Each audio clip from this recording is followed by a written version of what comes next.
भगवान पे भरोसा नहीं है, विश्वास नहीं है, और बस कह रहे हम भगवान के भगत हैं, हम भगवान के भजन करने वाले। अरे काहे के भजन करने वाले? अभी तुम्हें भगवान पे एक पल का भरोसा नहीं, 2 मिनट कोई बात जीवन में घटी नहीं कि आप घबराने लग जाते, अरे अब कौन संग देगा? जिसने आज तक संग दिया, क्या वो अब साथ छोड़ देगा हमारा? महापुरुष कहते 9 महीने जब माँ के गर्भ में थे, चीख रहे थे, चिल्ला रहे थे, कोई नहीं सुन रहा था हमारी, उस समय सुन रहे थे हमारे भगवान, तसल्ली दे रहे थे, तू घबरा मत, मैं तेरे साथ हूं। जन्म से लेके मृत्यु तक साथ देने वाले भगवान, और उन्हीं पे विश्वास नहीं। विश्वास ही भजन है, भरोसा ही भजन है। इसलिए लाख तूफान आए जीवन में, भगवान से भरोसा नहीं डगमगाना चाहिए, विश्वास होना चाहिए पूरा। विश्वास नहीं होता तो बताओ, विश्वास की अब सबसे ऊंची कोई पराकाष्ठा है, सबसे ऊंचा कोई विश्वास का उदाहरण है, तो वो है भक्तिमती मीराबाई। राणा भेजा विष का प्याला, मैं तो अमृत कर पी जाना राणा जी, मैं तो गोविंद के गुण गाना राणा जी। राजा रूठे सब जग छूटे, मेरो प्रभु रूठे कहाँ जाना राणा जी। राजा रूठ जाए, नगरी छूट जाए, मुझे क्या लेना, मेरा प्रभु नहीं रूठना चाहिए, मेरा गिरधर नहीं रूठना चाहिए। और विष को भी विश्वास के साथ अमृत करके मीरा पी गई, और देखो जादू, देखो चमत्कार, देखो विष ने अमृत का फल मीरा को दिया। ये है विश्वास, ये भरोसा। चलो जी, हम मीरा की कैटेगरी वाले तो नहीं है, माना मीरा जैसी भक्ति हम में नहीं है, पर क्या इतना नहीं कर सकते कि हाँ, जो हमारे प्रभु को पसंद है वो हमारे साथ करो ठाकुर जी, जो आपको बढ़िया लगे हमारे जीवन में। आपको दुख में देखना पसंद है हमें, ठीक है, आपकी मर्जी, ऐसे ही रखो। सुख में देखना पसंद है, ऐसे, हम आपकी मर्जी में कभी बाधा नहीं बनेंगे, इतना तो रख ही सकते। सीताराम सीताराम सीताराम कहिए, जाही विधि राखे राम, ताही विधि। यही भक्ति है, यही भजन है। तो भरोसा करके तो रखे ठाकुर जी पर, एक बार विश्वास करके तो रखे। भगवान कहते दुनिया में सब चीज टूट जाए, पर अपने भक्त का विश्वास नहीं टूटने दूंगा। प्रबल प्रेम के पाले पड़कर प्रभु को नियम बदलते देखा।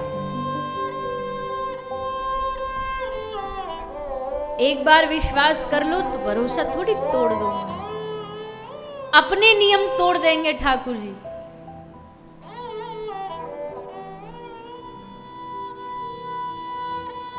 कहते हैं ना कि पितामह भीष्म ने एक दिन ने जोश में आकर के प्रतिज्ञा कर ली कि हम पांडवों को जिंदा ही नहीं छोड़ेंगे, मार डालेंगे सारे पांडवों। अब ये प्रतिज्ञा पितामह की प्रतिज्ञा है, भीष्म प्रतिज्ञा है।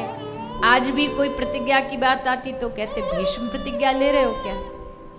पितामह की प्रतिज्ञा कौन तोड़ सका आज तक? सारे पांडवों ने सोच लिया कि अब तो गए, काम खत्म, अब कोई हमें बचाने वाला नहीं है।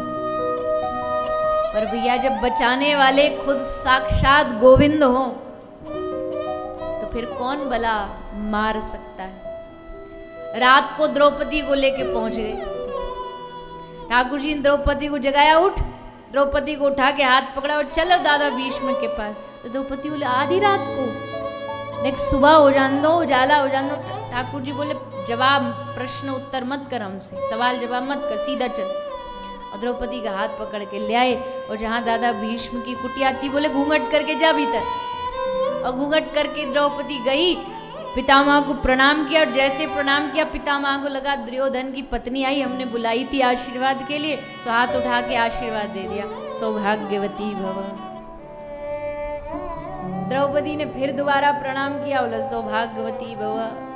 5 बार प्रणाम करके 5 बार आशीर्वाद ले लिया, फिर घूंघट उठा के बोली, हे पितामह, ये तो अनर्थ हो गया। एक तरफ आपकी प्रतिज्ञा पांडवों को नहीं छोड़ूंगा और दूसरी तरफ वरदान सौभाग्यवती भव। अब मारोगे कि हमारे पतियों को बचाओगे, करोगे क्या? पितामह समझ गए। पितामह ने मुस्कुरा के कहा, द्रौपदी तू यहाँ खुद से तो आई नहीं है, तू अकेली तो आई नहीं है, पर तू ये बता तुझे लाने वाला कहाँ छुपा है? यहीं कहीं तेरे संगी आया होगा। द्रौपदी बोली, हाँ आए तो हैं, बाहर बैठे हैं, जाइए मिल लीजिए। और पितामह दौड़ करके गए और जा करके सीधा भगवत चरणों में लेट गए। भगवान ने पितामह को, अरे अरे क्या कर, उठो उठो उठो। और जैसे उठाया तो पितामह की काख से बगल से 2 पादुका चप्पल नीचे गिर गई। पितामह ने कहा, ये चप्पल प्रभु आप तो अपनी वाली तो आप पहरे हुए हो, ये काहे कौन की चप्पल है? तो पितामह बोले, वो ठाकुर जी बोले, पितामह क्या है ना, वो रात हो रही थी, द्रौपदी की चप्पलें बड़ी जोर जोर से आवाज कर रही थी, कोई जागता हमको आने नहीं देता, रोक लेता, सो मैंने उसकी चप्पल उठाई, अपने बगल में दबा करके उसको लेकर के आ गया। पितामह की आंख में आंसू आ गए। बोले, प्रभु जगत नियंता, जगत पिता, जगदाधार, आप द्वारिकाधीश जिसकी चप्पलें पादुका उठा रहे हो अपने हाथों में, प्रभु मैं क्या, मेरे जैसे लाखों भीष्म भी पैदा हो जाएं तो इन पांडवों का बाल बांका नहीं कर सकते, इनका कुछ बिगाड़ नहीं सकते। और प्रभु फंसा तो दिया बाप ने बीच में। अब एक ही उपाय है, प्रतिज्ञा तोड़ना नहीं चाहता, प्राणों का त्याग, बस यही रास्ता बचा। और ऐसे कितने उदाहरण आए जहां भगवान ने अपनी, पितामह ने कहा अस्त्र, ठाकुर जी ने कहा अस्त्र नहीं उठाऊंगा, पितामह ने कहा उठवा के दिखाऊंगा, और देखो भगवान ने अपनी प्रतिज्ञा तोड़ दी। तो भाई बड़ी सीधी सी बात है कि भक्ति का मतलब होता है भगवान पर विश्वास करना, उसकी हर बात में, उसकी हर की गई क्रिया में कोई ना कोई हमारा भला छुपा है, हमें समझ नहीं आता। उस समय एक बालक चाकू से खेल रहा, उसकी मैया चाकू छीन ले तो उस समय उस बालक को लगता है कि मैया हमारी दुश्मन है, हम तो इतना बढ़िया इस चाकू से खेल रहे हैं और ये खेलने नहीं दे रही, पर माँ को पता है कि चाकू से खेलेगा तो उंगली कट जाएगी। ऐसे हमारे ठाकुर जी हैं, वो जानते हैं कब इसके लिए क्या चीज की जरूरत है। एक महात्मा जी बड़ी सुंदर बात कहते हैं, देखो भैया भक्ति में होना चाहिए समर्पण। समर्पण कैसा? जितना आपका समर्पण उतना उस तरफ से भगवान संभाल लेंगे। अगर आपका समर्पण 50% है तो भगवान बाकी के जो 50% बचे वो संभाल लेंगे। जिस दिन आपका समर्पण 60% हो गया, भगवान तो उसको 60% संभाल। जिस दिन 100% हो गया, ठाकुर जी 100% हमारे उस जीवन की नैया को अपने हाथ में संभाल। होता क्या है, एक छोटा सा बच्चा होता है, 2-3 महीने का बच्चा, उस 2-3 महीने के बच्चे की देखभाल कौन करता है? उसको खाना पिलाना सुलाना, कब भूख लगी है कौन करता है? बोलो ना जोर से, माँ। बच्चे को कहना तो नहीं पड़ता कि अब जी 12 बज गए, लाओ हमारे दूध का समय हो गया, 12 बज गए इसके दूध का समय हो गया, ये माँ ध्यान रखती है। अब इसके भूख का समय हो गया, कौन ध्यान रखेगा? उसकी माँ ध्यान रखेगी। जब बच्चा कुछ भी नहीं करता तो सब कुछ उसकी माँ करती। लेकिन अब बच्चा थोड़ा थोड़ा बड़ा होने लगा, 7, 8, 9 साल 10 साल का हो गया, अब बच्चा कुछ कुछ करने लगता है। और जब बच्चा कुछ कुछ करने लगता है तो माँ कुछ कुछ उसका करना काम छोड़ देती है। फिर बच्चा 20-22 साल का हो गया, अब बच्चा सब कुछ करने लगता है। और जब बच्चा सब कुछ करने लगता है तो फिर माँ सब कुछ करना छोड़ देती है कि अब ये अपना ध्यान, अब 20-22 साल के बच्चे को मैया नहलाएगी थोड़ी, उसको पता खुद उठेगा, नहाएगा, धोएगा, स्कूल जाएगा, कॉलेज जाएगा, अपने काम पे जाएगा। ठीक वैसा ही भगवान का समर्पण का नियम, जब हम सब कुछ अपने आप करते हैं तो भगवान सब कुछ हम पे छोड़ देते, तू ही कर। लेकिन जब हम कुछ कुछ करते हैं और कुछ कुछ भगवान पे छोड़ देते हैं, तब भगवान फिर कुछ कुछ थोड़ा थोड़ा संभालने लग जाते हैं। और जिस दिन हम सब कुछ भगवान पर छोड़ देंगे ना, उस दिन सब कुछ भगवान अपने आप ही संभालने लगेंगे। अभी हमारा बीच वाला सिस्टम है, कुछ कुछ वाला है कि कुछ तो भगवान पे सौंप दिया और थोड़ा अपने आप को मालिक, अपना मैंपना तो आ ही जाता है। लेकिन जिस दिन ठाकुर जी कहते तू सब कुछ छोड़ देगा, हम सब कुछ संभाल लेंगे, ये समर्पण आएगा कैसे? धीरे धीरे, सनेह सनेह, धीरे धीरे। जब हम भगवान की कथा सुनते हैं, जब हम गुरुओं के सानिध्य में रहते, जब हम संतों के संपर्क में रहते, तब समझ में आता भैया ये बेकार का बोझा ढो रहे थे आज तक जितना ढो रहे थे।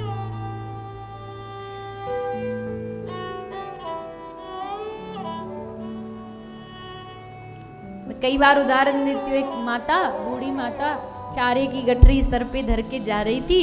रास्ते में उसको बैलगाड़ी वाला मिल गया। बैलगाड़ी वाला बोला, मैया जिधर तू जा रही उधर ही मैं जा रहा हूँ, आज हमारी बैलगाड़ी में बैठ जा और तुझे तेरे गंतव्य तक रास्ता से मैं पहुंचा देता हूँ। तो माता बैलगाड़ी में बैठ गई और जब बैलगाड़ी में बैठी तो कैसे बैठी है? वो चारे की गठरी सर पे रख करके बैठी है बैलगाड़ी में। तो बैलगाड़ी वाला बोला, माता तू ये चारे की गठरी नीचे रख दे, इसको सर पे रख के क्यों बैठी है? तो माता बोली, नहीं नहीं भैया, तेरी बैलगाड़ी पे पहले से मेरा ही इतना वजन है, ऊपर से चारे का वजन भी रख दूं? नहीं नहीं, इतना अत्याचार नहीं करूंगी मैं। उसने कहा, री मैया कैसी बावरी है तू, ये तेरा वजन भी यही बैलगाड़ी उठा रही है और चारे का वजन भी बैलगाड़ी उठा रही है। बस इतनी सी बात ही हमें समझ नहीं आती। जो ये माता कर रही है ना, वही काम हम भी करते हैं। भगवान कहते हमारी शरण में आ जा, आ तो गए, पर फिर भी दुनियादारी की जिम्मेदारी की गठरी सर पे धर के घूम रहे, जबकि वजन हमारा भी और हमारी जिम्मेदारियों का भी उठा तो ठाकुर जी रहे। जैसे चारे का भी और अम्मा का भी वजन तो बैलगाड़ी उठा रही, पर अम्मा को ये लगता है कि नहीं, हम तो अपना वजन खुद ही उठाएंगे, और बेकार में मेहनत करके सर पे जिम्मेदारियों की गठरी लिए घूम रहे।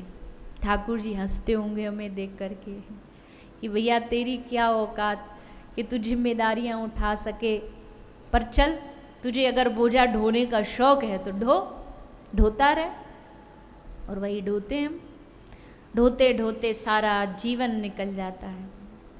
अब देखो, मैं आपसे ये नहीं कह रही कि जिम्मेदारियों से भाग जाना, बात को समझिएगा, भाग जाने के लिए नहीं कहा जा रहा, पर ये कहा जा रहा है कि जिम्मेदारियां तो निभाओ, पर भीतर ये जागृति रखो कि कर हम नहीं रहे हैं, करने और कराने वाले हमारे ठाकुर जी हैं।